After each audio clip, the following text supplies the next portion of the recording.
Allora, ritorniamo a noi, vediamo un attimo, la Crimea, cioè, è l'esempio immediato, caldo caldo. La Crimea è un esempio interessante e dimostra, come in tutti i casi precedenti, quelli già compiuti o quelli che aspirano all'indipendenza, che ogni realtà ha la sua peculiarità, non c'è un caso uguale agli altri. Ma io farei una premessa importante perché per me è decisiva. Vedendo anche la stampa di questi giorni, ci sono ancora giornalisti, anche di alto profilo, considerati grandi giornalisti, che confondono le due parole chiave, indipendenza con autonomia. Sono due realtà, due istituti, due cose completamente diverse. Allora spieghiamole bene, indipendenza e autonomia, Allora, voi vi fate per l'indipendenza? Noi siamo per l'indipendenza. Okay. Quando parlano di autonomia confondono le carte, perché l'autonomia è una cosa che si chiede allo Stato e lo Stato, se ritiene di poterla dare, la concede, come ma se la può riprendere, esatto. se la può riprendere. È una cosa quindi di cui dispone lo Stato. L'indipendenza non è una cosa che si chiede, è una cosa che si esercita.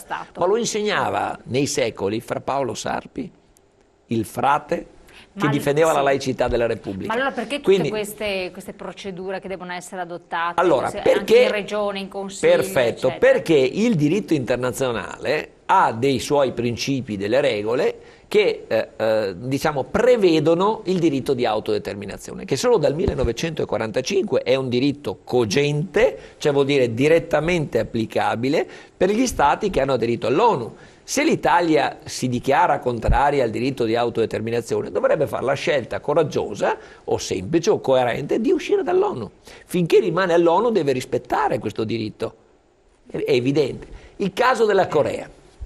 Il caso della Corea è originale perché lì abbiamo avuto il rovesciamento dei fattori, perché l'indipendenza si ottiene, primo, con una legge, con un provvedimento normativo che convoca i cittadini, chiedendo loro, come nel caso della nostra proposta di legge 342 fatta da Indipendenza Veneta, vuoi che il Veneto diventi una repubblica indipendente e sovrana? Sì o no? Serve una legge. Sì, esatto. E quindi con la legge si indice il referendum, all'esito favorevole del referendum, che è valido se partecipa almeno la metà più uno degli aventi diritto, e se il risultato è favorevole per la metà più uno, c'è la terza fase, quindi vuol dire che c'è la volontà della maggioranza, la terza fase è la dichiarazione unilaterale di indipendenza. Questo sarebbe il percorso, però non c'è il vademecum per l'indipendenza, come abbiamo visto in Crimea è accaduto esattamente il contrario, che grazie alle pressioni esterne, vuoi della Russia, vuoi anche della Unione Europea, la Russia ha fatto accelerare, per cui è accaduto che il Parlamento della Crimea ha dichiarato l'indipendenza la settimana scorsa, prima ancora del referendum che hanno fatto domenica il 16, hanno invertito i fattori.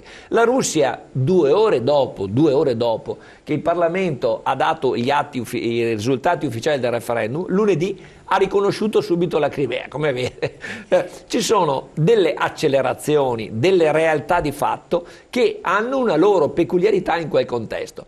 Io credo, per stare alla Crimea, perché molto vi sarebbe da dire, che non mi è piaciuto nulla di quello che è accaduto in Crimea, perché sostanzialmente non si è data l'importanza che meritava alla popolazione che occupa quel territorio, che sono in prevalenza di origine russa per oltre un 40%, storicamente i tatari per la misura del 10-12% e poi altre etnie come quella ucraina. Il problema è che si sarebbe dovuto chiedere no se vogliono rimanere collegati all'Ucraina o se vogliono aderire all'Unione Sovietica. Avrebbero dovuto dire: volete voi diventare uno Stato indipendente e sovrano? Voi come Crimea, prima cosa. Una volta che siete indipendenti, decidete di aggregarvi, di confederarvi alla Russia o confederarvi all'Ucraina o fare quello che volete. In realtà si è avvertita la forzatura da interessi, perché la Russia ha detto voi siete in crisi, 15 miliardi di euro subito. Infatti.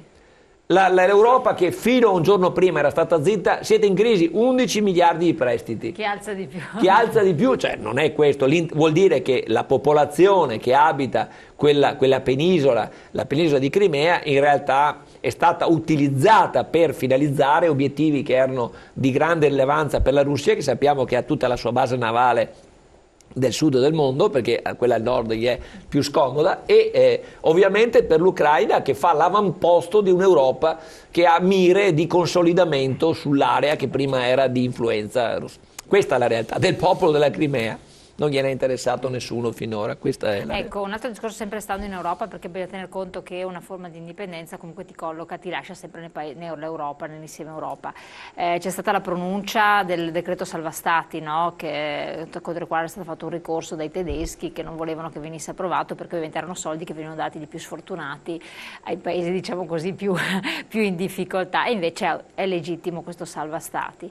In un contesto appunto di uscire dal sistema Italia, una situazione tipo giovarci di progetti europei, di decreto salva stati della situazione, di tutto quello che di positivo ci può essere dall'Europa, ma anche far fronte a limiti invece molto più pesanti che l'Europa può dare. Come collocherebbe? Le dicevo prima che da studi che abbiamo fatte noi, anche delle proiezioni di una realtà indipendente, per noi Veneto è indifferente rimanere nell'Europa o uscirne, perché avremmo delle caratteristiche, una struttura, una rete imprenditoriale, una rete sociale, una rete economica, che è in grado di affrontare sia l'una che l'altra, per cui non siamo minimamente imbarazzati. Debito pubblico come verrebbe? Il debito pubblico l'abbiamo pagato, ma noi siamo in credito pubblico, avanziamo 400 miliardi da questo Stato fallito. Però una quota ci garava sulle nostre spalle. Perché? Dove sta scritto? Non è mica vero che è questo, perché bisogna vedere chi l'ha prodotto, non l'abbiamo mica prodotto noi.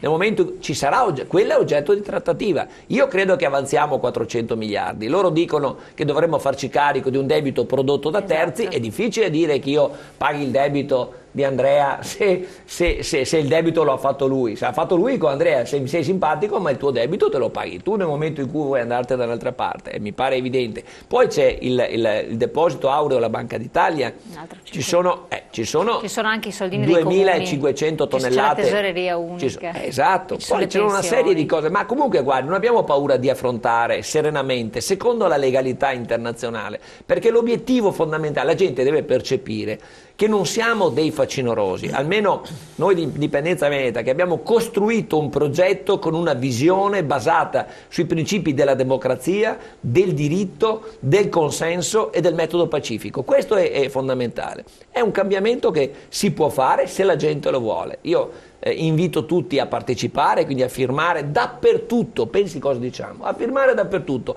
perfino quelli del cuculo, no? Abbiamo detto, della Lega che viene a tutti. Ecco, due parole, siccome c'è ci sono queste buste, plebiscito, e poi ci sono appunto, si parla di referendum, non è un referendum tecnico che è stato più volte fatto osservazione, che cosa si tratta? Si tratta di un'iniziativa molto molto molto intelligente che è stata presentata con una veste istituzionale, in realtà è un sondaggio, diciamo, secondo... È chiaro che il risultato non può che essere un sondaggio, però vede anche un sondaggio, se venisse confermata la serietà dei cosiddette espressioni di adesione e venisse, ha un valore politico straordinario, come ha un valore politico straordinario tutte le firme che sono state raccolte, perfino quelle della Lega, che è un'assurdità, una contraddizione in termini, che uno che è in maggioranza in regione, cosa serve che faccia raccogliere le firme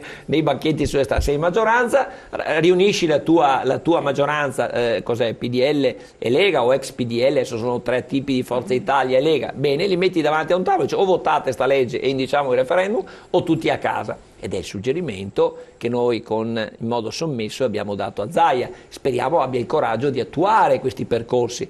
Li vediamo un po' titubanti, un po' in difficoltà, però lo capiranno quando vedranno, come vedono, le serate con le sale strapiene, quando vedranno per esempio domenica a Padova, io spero che ci sia una grande partecipazione dei padovani a questa primavera politica veneta a Padova, in Fiera Padova, domenica 23 marzo, se il tempo è clemente anche, io mi auguro, con un bel corteo per la città di Padova, dove sono previsti anche ospiti autorevoli, tra cui il professor Marco Bassani, per dirne uno, dell'Università di Milano, che viene a spiegare la fondatezza anche del progetto di indipendenza veneta, e molti esponenti del mondo delle categorie produttive, dell'impresa, dell'artigianato, del commercio, sindaci che verranno a dire la loro. E quindi io mi auguro che la gente venga per capire, venga per essere coinvolta, perché l'indipendenza o è una scelta percepita come una scelta positiva e personalizzata, oppure non ha senso. Non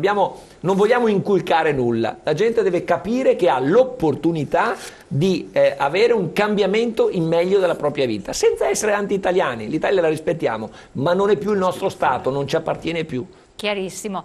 Siamo in chiusura proprio, quindi il referendum che è stato, non è un referendum, è diciamo una forma conoscitiva molto importante per avere idea di che cosa ne pensano gli italiani, i veneti sostanzialmente. Sì, come si diceva poco fa, tutto quanto serve. Poi parlando anche di tutto quello che stiamo facendo per informare i veneti, chi non fosse proprio in grado di poter venire il 23 a Padova, ricordiamo che sul sito indipendenzaveneta.com c'è un calendario, esatto, www.indipendenzaveneta.com, c'è un calendario con tutte quante le nostre serate e siamo noi ad andare a casa di quei veneti che non hanno possibilità ad informarli. C'è praticamente ogni sera c'è una serata in qualche parte del Veneto ed è veramente illuminante partecipare a queste serate qui. Benissimo, siamo giunti al termine. Io ringrazio tutti quanti voi di aver partecipato, a voi telespettatori di averci seguito. Domani cercheremo di darvi ulteriori, anzi dopodomani, ulteriori informazioni anche in prossimità di questo evento che state organizzando, insomma, su Padova,